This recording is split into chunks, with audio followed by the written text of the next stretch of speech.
Linda Evans, 59 years old, looks back on her childhood memories with some fondness. She remembers playing in the park on a bright and sunny day. Then there are those picnics on holidays, her one favorite dolls, and the preparations for Christmas 1961. Then, her mother disappeared and never returned. Faced with a situation like that, how do you think someone deals like that? With vivid memories, life may be hard to get through. It's one thing to lose a mother through death, and another to lose her without the knowledge of her whereabouts, or if she's even alive. After 52 years, Linda finally found out the truth behind her mother's disappearance. Lucy Ann Johnson, formerly Lucy Carvel, was born in Skagway, Alaska on October 14, 1935. She absolutely loved traveling and even loved moving from one place to another during her younger years. Before we continue, please take some time to subscribe to Dailydose, like, and share this video with your friends. From 1943 to 1952, Lucy lived in Canada's Yukon Territory. By then, she had been to almost all of North. Then she got to know Marvin Johnson. Eventually, the pair tied the knot and settled in the Canadian suburbs in Surrey, British Columbia. Lucy and Marvin got married in 1954 in Blaine, Washington. The couple had 2 children whom they truly loved and adored. They named their daughter Linda and their son Daniel. Together, they made the perfect family. Everything seemed to be going perfectly for their small family. Lucy and her children shared a strong bond and lots of memories. Nobody would have thought that the Johnson family had their problems to deal with. Then, what seemed to be a normal September day turned out to be the worst day for the Johnson family. And just when things seemed to be going perfectly, Lucy suddenly disappeared. She left the home without letting anyone know, or so it seemed, and never returned. Marvin and their children waited for her to come back home every day. Nobody had a clue as to what happened. The neighbors believed it was time for Marvin to file a missing person report, but he did not. Finally, on May 14, 1965, Marvin filed a missing person report. However, when the police started asking around the neighborhood, they discovered that Lucy went missing in 1961, which is 4 years after Marvin filed the report. The Royal Canadian Mounted Police, RRCMP, filed the missing person complaint. When they began investigating, neighbors said the last place they saw Lucy was at 10,300 block of 145 A Street on the morning of September 1961. Since it was nearly 4 years after Lucy went missing that Marvin filed a missing person report, police began suspecting him. They started treating it like a homicide case. After all, he was the one who never wanted to talk about her disappearance. Throughout the investigation, there were so many questions, and yet they had no answer to any of them. Neighbors revealed that around the time of Lucy's disappearance, they saw Marvin dig a septic tank in the yard. Finally, the police had something to look into. They decided to dig up the yard to see if the neighbors were onto something. So, in 1965, the police dug up the whole yard, but unfortunately came up empty-handed. They had nothing. During the whole investigation, police officials had no clue that this particular missing person case would turn out to be one of the oldest missing person cases, not just in their records, but in the whole world. After all these years, the people most affected by Lucy's disappearance were Linda and Daniel. Nobody had an answer as to where their mother was or if she was even alive at this point. Every day they had waited for her return, but every day they were disappointed. Time waits for no one, even for Lucy. Years and years had passed, but still nobody knew where she was. Everybody had started abandoning the idea of ever finding her. All that is, except her daughter Linda. Linda had gone through a lot since Lucy's disappearance. Not only did she lose her mom, but she also lost her brother Daniel when he was 20 years old due to a drowning accident. Then she lost Marvin too in the 1990s. After more than half a century, the Surrey RMCP featured Lucy's case in its Missing of the Month series, which began due to public appeal.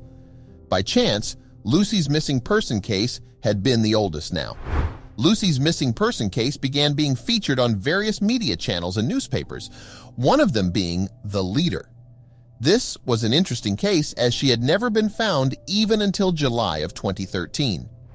When Lucy's story began circulating in 2013, Linda decided she would try to solve the case all on her own. So she began her research. If she found out what happened to her mother, she would finally have answers to the questions that had been haunting her. Linda knew a lot about Lucy's past. She knew that her mother was born in Alaska and that she had lived in Yukon until 1953. So she decided to run ads in the newspapers of the northern areas and hoped someone might have an answer. The ad reads as follows. I am looking for my relatives. My grandparents' names are Margaret and Andrew Carvel. My mother's name is Lucy Ann Carvel. She was born October 14th, 1935 in Skagway. And now she waited. Then, one day, Linda heard from a person named Rhonda regarding the ad in the newspaper. Rhonda was from Yukon and was at work in Whitehorse when her brother reached out to her about Linda's ad in the Yukon News. He had seen the ad and wanted Rhonda to have a look too. The moment Rhonda saw the ad, she was surprised. She had no idea why this ad was running in the newspaper. She was worried and confused because, as it turns out, the woman mentioned in the ad was her mother. Rhonda quickly gave her mother a call and told her about the ad she had seen. Her mom's photo was attached to it and said she was missing. Then her mother said, I'm not missing, I'm here. I was never hiding. Rhonda then reached out to Linda to clear things up, but as she was doing this, she began to feel doubt creeping in. What happened next not only raised so many questions, but also answered a lot of things. Corporal Bert Paquet was the spokesperson of RCMP. He said, we received a phone call from a woman in the Yukon.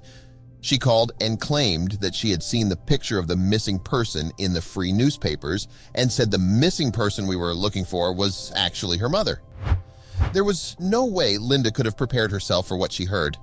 I was looking forward to it, but I don't know. It was just strange knowing all this stuff. I thought she was dead all these years and then she's alive. And I thought, what was going through her head as well? Linda said. Lucy had suddenly abandoned her family in 1961, but she was not dead after all. She had remarried in British Columbia and then moved to Yukon in 1980. She had 4 kids with her new husband, with Rhonda being one of them. Rhonda gave Linda her mother's number, who asked her to contact her and talk to her. Linda gathered all the strength she had to call and hear her mother's voice after more than 50 years. I am not angry with her. I cried when we spoke for the first time, she said. I called her Mom. I almost didn't know what to say. Rhonda was more than happy when she learned that she had a half-sister.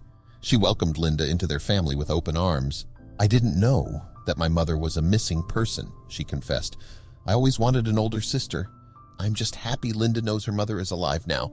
I feel so badly for her, for what she missed. When Linda finally called up Lucy, she knew she had to ask her that one question that's been weighing on her all these years. Why did Lucy even leave? What was the reason why she abandoned her kids and never even came back for them? She told me that my dad was really abusive to her and that he was running around with other women, Linda said. She said that he told her to get out and she went back to get us, but my dad said, you're not taking the kids, and that was the end of that. She never tried again after that. Now that Linda learned that her mother was out there, the next big step was to plan a trip to Yukon to visit her. After 52 years, of course, she wanted to see her mother in person. Linda was now 59 years old, her mother 77. Linda was more than eager to meet her mother after all these years. She told Canadian Post, I don't remember much about my mother. When my father remarried, me and Daniel were not allowed to bring up her name. So all I was left with were 2 little pictures and 1 bigger one. That is all I knew of my mother. Finally, the day came for Linda to fly to Yukon. As I got older, I thought she must be dead, maybe even murdered, Linda confessed. The only doubt she had was if her mother would recognize her after all these years. Linda then traveled from Vancouver to Whitehorse to meet her mother. Lucy instantly recognized Linda because they bore similar features. I went downstairs, my mom grabbed me, gave me a big hug and said, I love you, Linda recalls. I don't know how to describe it. It was like surreal because I could see my face in her face and her eyes in my eyes, Linda said. But she also said something that set the 2 people apart. I wouldn't take off on any of my kids the way she had to. Although Linda had found her mother, there was something that didn't quite add up. I just let it go. I didn't want to doubt anything she was telling me, but there was still a bit of doubt in my mind, she said. I think I believe her just because of the way she would look at me. She wants me to believe her. Linda and Lucy's bond had been growing stronger since reuniting that Linda is even considering moving from Surrey to Whitehorse. She's not really sure how long her mother is going to stick around since she's already 77 years old.